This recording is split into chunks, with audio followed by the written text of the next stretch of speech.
Hello and welcome back to my channel. आज हम बात करने वाले हैं about a very important topic जिससे क्वेश्चन बन जाता है आपके वन डे एग्जामिनेशंस में, that is economic survey 2025-26। Okay, so एक बात का हमेशा ध्यान रखिएगा, जो इकोनॉमिक सर्वे होता है वो करंट ईयर का होता है। जैसे 2025 और 26, यानी 26 में अब हम करेंटली खड़े हैं, तो हमारा जो इकोनॉमिक सर्वे होगा वो पिछले एक साल का होगा, राइट। तो 1 अप्रैल 2025 से लेकर 31 मार्च 2026 का। लेकिन क्योंकि अब हम जो आज जो टाइम पीरियड है जब वो आता है, दैट इज़ जनवरी को, एक दिन पहले आता है बजट से, 31 जनवरी को आता है, तो we are not having the complete financial year data.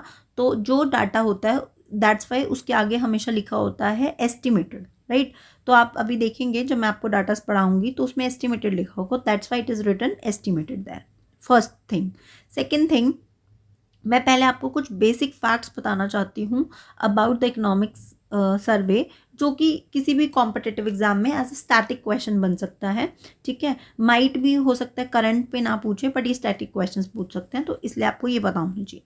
So the first thing is कि it was released every year just before the union budget. जैसे 1 फेब को हमारा यूनियन बजट प्रेजेंट होता है, तो एक दिन पहले यानी 31 जनवरी को, लेकिन इस बार ये प्रेजेंट हुआ है 29 जनवरी 2026 को, और 2 दिन पहले वो प्रेजेंट हो गया है। ठीक है, it was tabled by finance minister but prepared by, ठीक है, बनाता कौन है, economic division of department of economic affairs which is the part of ministry of finance. ठीक है, तो मिनिस्ट्री ऑफ फाइनेंस, ठीक है, आपकी है, उसके अंदर वी हैव टोटल 6 डिपार्टमेंट्स। उस डिपार्टमेंट के अंदर इकोनॉमिक डिवीजन जो है वो बनाता है किसको, हमारे इकोनॉमिक सर्वे को। आई होप इतनी बात आपको समझ में आ गई होगी, राइट। अभी मैं आपको दिखाती भी हूँ, अंडर द गाइडेंस ऑफ, किसकी गाइडेंस के साथ, जो हमारे चीफ इकोनॉमिक एडवाइजर होते हैं, जैसे अभी करंट में है वी अनंत नागेश्वरम जी, ठीक है, उनकी हेल्प से। Now it is a flagship annual document, जो बहुत ही इंपॉर्टेंट जो डॉक्यूमेंट होता है उसको हम फ्लैगशिप डॉक्यूमेंट बोलते हैं। ठीक है, the second thing is the first economic survey was presented in 1950-51। ठीक है, सबसे पहला जो इकोनॉमिक सर्वे आया 50-51 में आया, लेकिन 1964 के बाद से जो है हम इसको प्रेजेंट कर रहे हैं, इसके बाद से हम उसको प्रेजेंट कर रहे हैं सेपरेटली बिफोर द बजट। यानी सिंपल टर्म्स बोलें तो 1964 से पहले बजट के साथ आता था इकोनॉमिक सर्वे, लेकिन 64 के बाद आपका जो है वो सेपरेटली आने लगा। सेकेंड इंपॉर्टेंट थिंग जो कि आपको इसमें याद रखनी है, जो कि स्टैटिक है, दैट इज हमारा जो इकोनॉमिक सर्वे है ना, वो बहुत लंबे टाइम से, जब से स्टार्ट हुआ था तब से सिंगल वॉल्यूम में आता था, लेकिन इन बिटवीन 2010-11 टू 2020-21 इस सर्वे को जो है, बेसिकली इकोनॉमिक सर्वे को 2 वॉल्यूम्स में पब्लिश करना स्टार्ट कर दिया गया। ठीक है, फिर जब हमारे ये new chief economic adviser appoint हुए इन 2022, तो उन्होंने क्या करा, इसको फिर से सिंगल वॉल्यूम में पब्लिश करना स्टार्ट कर दिया। ठीक है, तो इंपॉर्टेंट थिंग आपको याद रखना है, एनुअली होता है, फाइनेंस मिनिस्टर वाली चीज़, चीफ इकोनॉमिक एडवाइजर कौन है हमारा, फर्स्ट कब आया, कब से ये डिवीजन हुआ कि पहले सेपरेटली एंड देन वो, और कब तक 2 वॉल्यूम्स आते थे, ये सब चीज़ें आपको याद रखनी है। ठीक है, नाउ जैसे कि मैं आपको बता रही थी, मिनिस्ट्री ऑफ फाइनेंस में 6 डिपार्टमेंट्स हैं, department of economic affairs, expenditure, revenue, financial services, investment, department of investment and public asset management and public enterprises. ये 6 डिपार्टमेंट्स जो हैं, इनमें से जो डिपार्टमेंट ऑफ इकोनॉमिक अफेयर्स है, इसका जो इकोनॉमिक डिवीजन होता है वो हमारा क्या करता है, बजट प्रिपेयर करता है, प्लस हमारा इकोनॉमिक सर्वे प्रिपेयर करता है। ठीक है, तो ये बात आपको याद रखनी है। अच्छा, एक्सपेंडिचर वाला है, वो एक्सपेंडिचर को ध्यान रखेगा, रेवेन्यू वाला रेवेन्यू को टेक केयर करेगा, फाइनेंशियल सर्विस यानी कि गवर्नमेंट की जो भी बैंकिंग इंश्योरेंस रिलेटेड सर्विसेज हैं, जिसमें इन्वेस्टमेंट की बात करते हैं वो हो गया दीपम हमारा। ठीक है, और जो डिपार्टमेंट ऑफ पब्लिक एंटरप्राइजेस की जो भी हमारे सेंट्रल पब्लिक सेक्टर एंटरप्राइजेस होते हैं, CPSE, उनको उनका देख रेख करना वो किसका काम है, इस डिपार्टमेंट को। तो 6 टोटल डिपार्टमेंट्स हैं, उसके अंडर इसका काम है, right. Now this is the economic survey front page, जो हमारा इस बार 2025-26 का है, that is the front page, यानी इस तरीके का कुछ प्रेजेंट किया गया था इकोनॉमिक सर्वे। तो अब इसमें देख रहे होंगे कि कुछ ना कुछ मैन्युफैक्चरिंग से रिलेटेड शो कर रहा है ना, हमारे एक्सपोर्ट से रिलेटेड है। तो इस बार की जो थीम है that is more about manufacturing and exports, ठीक है। ओके, नाउ ये जो है मैंने जो पेज इंसर्ट किया है अबाउट की पिछले जो इकोनॉमिक सर्वेज थे उनकी हमारी क्या पिक्चर्स थी। तो ये भी कई बार पूछ लेता है, जैसे 2023 में ब्लू कलर पेज था, देन 23-24 में पर्पल कलर का पेज है विद रूपी का साइन, एंड देन इसमें स्टैटिस्टिकल चीज़ों के बारे में बोला गया था। तो this is all about the previous, but आपको भी करंट वाला याद रखना है क्या थीम है। और ये वी अनंत नागेश्वरम जी खड़े हुए हैं इस इकोनॉमिक सर्वे को लेकर, ठीक है। अच्छा, इकोनॉमिक सर्वे हमारे प्रेजेंट का होता है, पार्लियामेंट में प्रेजेंट होता है in the budget session, right. अच्छा, इस तरीके से दिखता है अगर आप इकोनॉमिक सर्वे ओपन अप करते हैं तो एक चैप्टर का पेज होता है इस तरीके का, ठीक है, जिसमें आपके कंटेंट्स होते हैं जैसे state of the economy, fiscal developments, इस तरीके से चैप्टर्स में डिवाइडेड होता है। और यहाँ तक आपके टोटल चैप्टर्स हैं जिसमें डिफरेंट डिफरेंट डाटाज और जो भी बातें कही गई हैं। लेकिन क्योंकि हम वन डे एग्जामिनेशन की प्रिपरेशन कर रहे हैं, इतना डेप्थ में हमें नहीं पढ़ना। अगर कोई यूपीएससी लेवल का है, स्टेट पीएससी की तैयारी कर रहा है तो उसके लिए इंपॉर्टेंट है। लेकिन जो वन डे एग्जामिनेशन दे रहे हैं उसके लिए जो मैं कंटेंट आपको पढ़ा रही हूँ उतना सफिशिएंट है, मोर देन सफिशिएंट है, ठीक है। Now starting from the data point of view कि ग्रोथ प्रोजेक्शंस क्या कहे गए हैं कि हमारा जीडीपी कैसा वर्क करेगा। तो एनएसओ ने कहा था कि हमारा रियल जीडीपी ग्रोथ जो है वो 7.4% होगी, जबकि जीवीए ग्रोथ जो है यानी कि हम सप्लाई साइड से देखें ग्रॉस वैल्यू एडेड जो है वो 7.3% है। ये एनएसओ का डाटा है, ये भी इंपॉर्टेंट है। लेकिन जो हमारे इसमें बोला गया है, किसमें बोला गया है, इकोनॉमिक सर्वे में, देखो 2026-27 में प्रोजेक्ट किया गया है अगले आने वाले साल में हमारी जीडीपी जो है वो 6.8 से 7.2 के बीच में लाई करेगी। तो दिस इज इंपॉर्टेंट जो आपको याद रखना है, 6.8 से लेकर 7.2 तक, ठीक है, good. Next is sectoral growth, यानी कि जो मैंने आपको बात बताई थी कि अगर हम सेक्टर वाइज ग्रोथ देखें तो कौन से सेक्टर में सबसे ज़्यादा ग्रोथ है। देखो सर्विस सेक्टर में सबसे ज़्यादा है। वाई इट इज़ एस्टिमेटेड मैंने स्टार्टिंग में ही बता दिया था, क्योंकि अभी हम जनवरी में हैं, तो जब ये डॉक्यूमेंट रिलीज हुआ है, ठीक है, तो फेब और मार्च का हमारे पास डाटा नहीं है, that's why it is estimated. तो सर्विसेज सेक्टर की ग्रोथ 9.1%, इंडस्ट्री की 6.2% और एग्रीकल्चर की 3.1%। तो देखो 3 का टेबल बन रहा है, 3, 6, 9, 1, 2, 1, ठीक है, तो इस तरीके से याद हो जाएगा। ओके, अब इंडस्ट्री की जो ग्रोथ है वो सपोर्ट की है, यानी कि जो इतनी ग्रोथ हुई है 6.2% ग्रोथ हुई है, that is due to PLI scheme, जिसमें कि हमारे 14 इंपॉर्टेंट सेक्टर्स को कवर किया जाता है। इन सिंपल टर्म्स मैं पीएलआई स्कीम में नहीं जाऊंगी, it's basically development of the infrastructure, ठीक है। ओके, सेकेंड थिंग यहाँ पे बोला है कि फिस्कल ईयर 2024-25 के एक्चुअल्स है। ऑब्वियसली 1st of April 2024 से लेकर 31st of March 2025 कंप्लीट हो चुका है। तो उसका डाटा है कि इंडस्ट्री की ग्रोथ 5.9 रही और सर्विसेज की 7.2 रही, ठीक है। तो ये आपको एस्टिमेटेड भी पता होना चाहिए।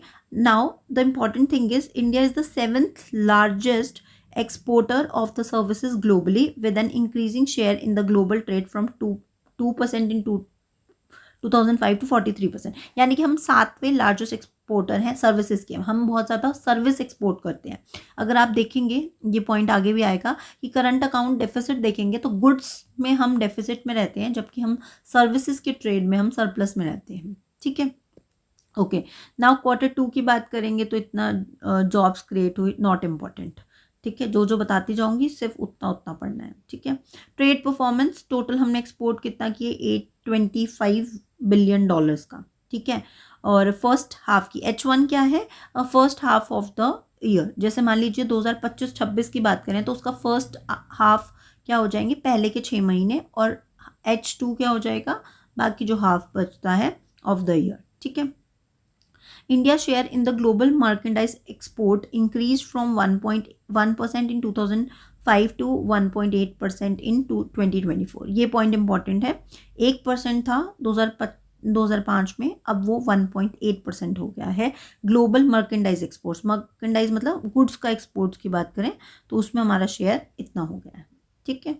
ओके, नाउ ग्लोबल रैंकिंग की बात करें, as per the UNCTAD trade and development report, जो कि उन्होंने एक ट्रेड सिटी इंडेक्स दिया था उसमें इंडिया 3rd नंबर पे है among the global south countries. What is global south countries? यानी ऐसी कंट्रीज जो कि अभी डेवलप हो रही हैं, डेवलपिंग कैटेगरी में है, उनमें इंडिया जो है वो 3rd नंबर पे है। फर्स्ट पे China and then we have UAE.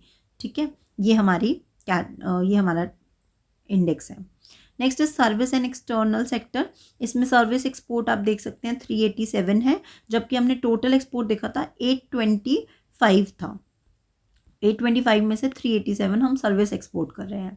Now again important data ये है, अगर आप किसी डिस्क्रिप्टिव की तैयारी कर रहे हैं तो उसके लिए भी ये डाटा इंपॉर्टेंस आपको पता होने चाहिए। आप लिख सकते हैं as per economic survey our foreign reserve as on 16th of January 2026 is $701.4 billion. नहीं याद रहे तो प्रिसाइज आप लिख सकते हैं राउंड ऑफ करके, इट इज $700 बिलियन। ठीक है, फॉरेक्स रिजर्व है हमारे पास, यानी कि हमारे पास इतना फॉरेक्स है कि हम 11 महीने का इम्पोर्ट अपना कवर कर सकते हैं।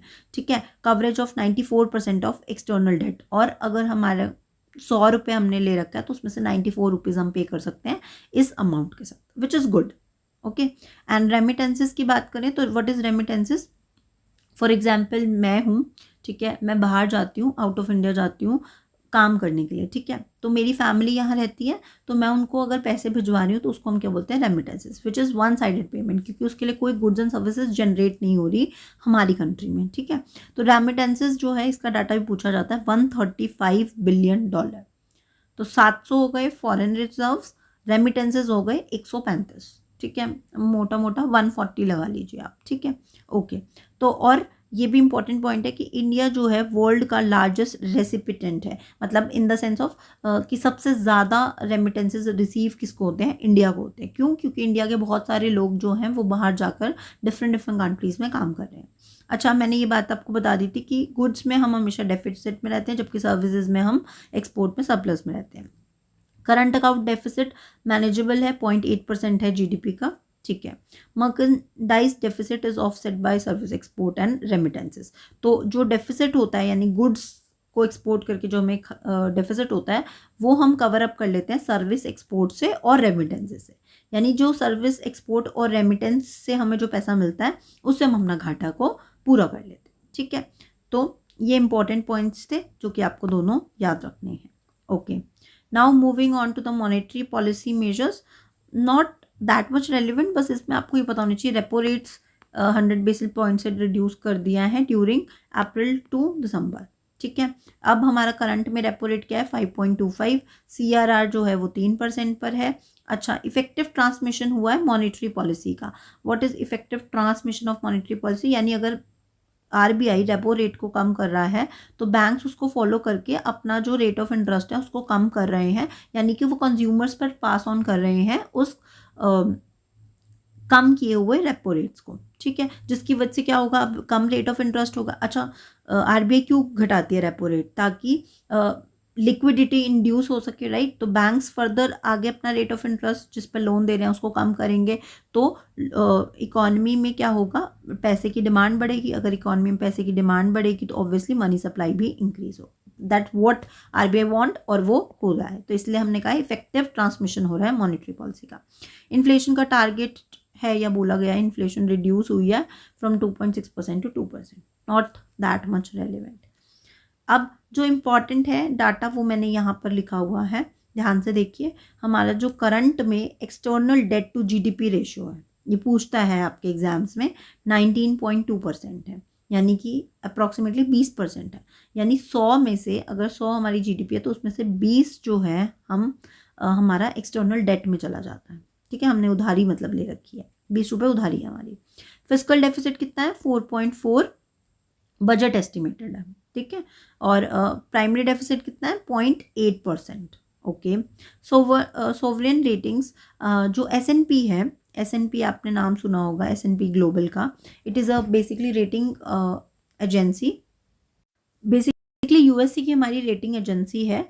ठीक है, उसने 18 साल के बाद इंडिया को BBB- कैटेगरी से BBB+ कैटेगरी पर शिफ्ट किया, यानी कि हम ग्रो कर रहे हैं in the terms of growth, investment. ठीक है, हमारा जो कंडीशंस है वो बहुत बेटर हुई है, ये चीज़ वो दिखा रहा है, which is achievement for India. ठीक है। ओके, अगर हम बात करें कि कौन कौन सी तीन, it is considered to be one of the big rating agencies, जिसमें तीन बिग रेटिंग एजेंसीज आती हैं, 1 2 3। फर्स्ट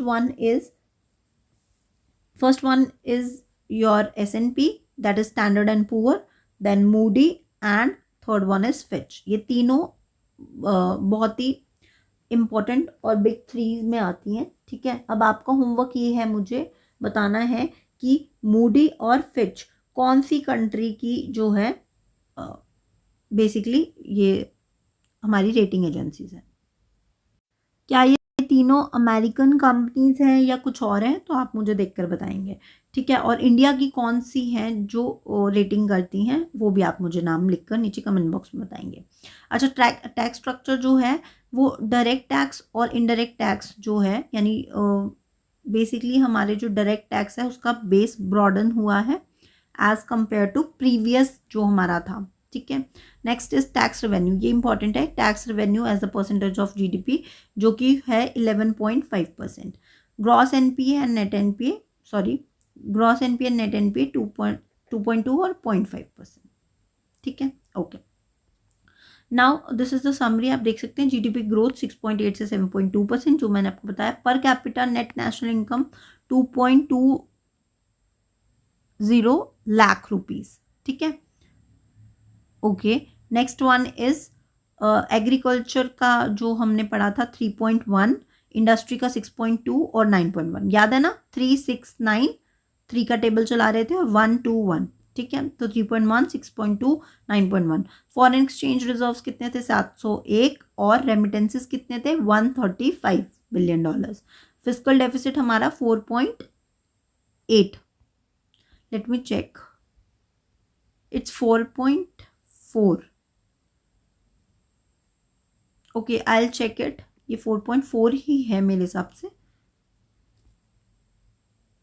ठीक है। आई विल चेक इट, मैं नीचे पिन कर दूंगी, 4.4 है या 4.8 है, एग्जैक्ट डाटा मैं आपको बता दूंगी। Then this is the last summary, जो कि आपको डाटाज याद होने चाहिए। मैंने फिर से एक बार बता देती हूँ जो जो इंपॉर्टेंट चीज़ें हैं जो आपको याद रखनी है। मैंने बहुत बेसिक रखा है, जो चीज़ें आपको याद करनी है, एक तो स्टैटिक फैक्ट्स आपको याद रखने हैं, सेकेंड इसका कवर पेज, थीम्स पता होनी चाहिए, then growth projection, sectoral growth, trade performance, then service sector में forex and remittances, monetary policy transmission and कुछ डाटा, बस। This is the basic economic survey जो आपको पता होना चाहिए, इसके basic datas, and I think मैंने आपको साथ साथ याद भी करवा दिए होंगे। बाकी अगर आपको कोई भी डाउट है इससे रिलेटेड, कोई क्वेरी है, तो आप नीचे कमेंट बॉक्स में लिख सकते हैं। Till then, thank you and bye bye.